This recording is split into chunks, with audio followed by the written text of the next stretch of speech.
ना घर का ना घाट का। बहुत समय पहले की बात है। एक गांव में एक किसान रहता था। किसान बूढ़ा था और उसकी पत्नी सुंदर और जवान थी। किसान की पत्नी को हमेशा यह लगता था कि उसकी शादी बूढ़े आदमी से कर दी गई है। यह सोच सोच कर वह हमेशा दुखी रहती थी। एक दिन उस गांव में कहीं से एक ठग आया और उसने किसान की पत्नी को देखा तो वह समझ गया कि यह स्त्री अपने पति से प्रसन्न नहीं है। ठग किसान की पत्नी के पास आकर बोला, सुंदरी, तुम बहुत सुंदर हो, मुझे तुमसे प्यार हो गया है और मैं तुम्हारे साथ अपना जीवन बिताना चाहता हूँ। क्या तुम मेरे साथ मेरे घर चलोगी?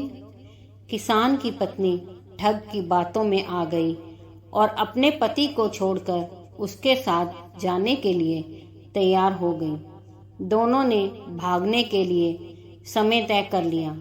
ठग ने कहा, तुम्हारा पति तो बूढ़ा हो गया है, वह धन का क्या करेगा? तुम अपने साथ घर में रखा धन और जेवर भी रख लेना, वो भविष्य में हमारे बहुत काम आएंगे। स्त्री उस ठग की बातों में पहले ही आ चुकी थी और उसके कहे अनुसार उसने घर में रखा धन और जेवर भी अपने पास रख लिए। रात्रि में जब उसका पति और पूरा गांव सो रहा था तब ठग के साथ घर से भाग गई। सुबह होते होते जब वे गांव से बहुत दूर निकल गए, रास्ते में उन्हें एक बड़ी नदी मिली। ठग ने सोचा, मैं किसी तरह इसका धन लेकर इसे यहीं छोड़ देता हूँ। यह स्त्री वैसे भी अधेड़ उम्र की हो चुकी है, मेरे पास धन रहेगा तो कई जवान सुंदर स्त्रियां मिल जाएंगी। नदी को देखकर ठग बोला, प्रिय, इतना सारा धन लेकर हम नदी को पार नहीं कर सकते।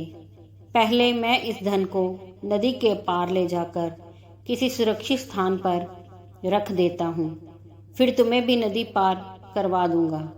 किसान की पत्नी पहले ही ठग की बातों में आ गई थी।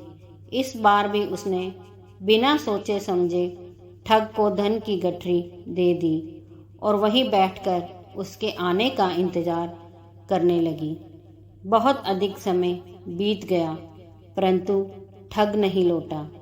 अब किसान की पत्नी को सारा माजरा समझ में आ गया और अपना सब कुछ लुट जाने के दुख से नदी किनारे बैठकर रोने लगी।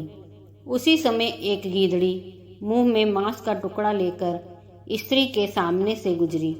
गीदड़ी को नदी में एक बड़ी सी मछली दिखाई दी। गीदड़ी ने मछली पकड़ने के लिए उस पर झपटा मारा। मछली उछलकर दूर चली गई और गीदड़ी के मुंह रखा मांस का टुकड़ा नदी में गिर गया और तेज धार में बह गया। यह देख किसान की पत्नी गीदड़ी से बोली, अरे मूर्ख, तू तो अपनी मूर्खता के कारण मांस के टुकड़े और मछली दोनों से हाथ धो बैठी। किसान की पत्नी की बात सुनकर गीदड़ी ने जवाब दिया, अरे मूर्ख, तू तो मुझसे भी ज़्यादा बेवकूफ़ है, जो अपने प्रेमी के लिए अपने पति को छोड़कर आ गई और वह तेरी धन दौलत लेकर तुझे छोड़कर चला गया। तू तो ना घर की रही ना घाट की। शिक्षा। इस कहानी से हमें शिक्षा मिलती है कि कभी भी छोटी मोटी बातों को लेकर अपने को धोखा नहीं देना चाहिए, अन्यथा कहीं के नहीं रहते।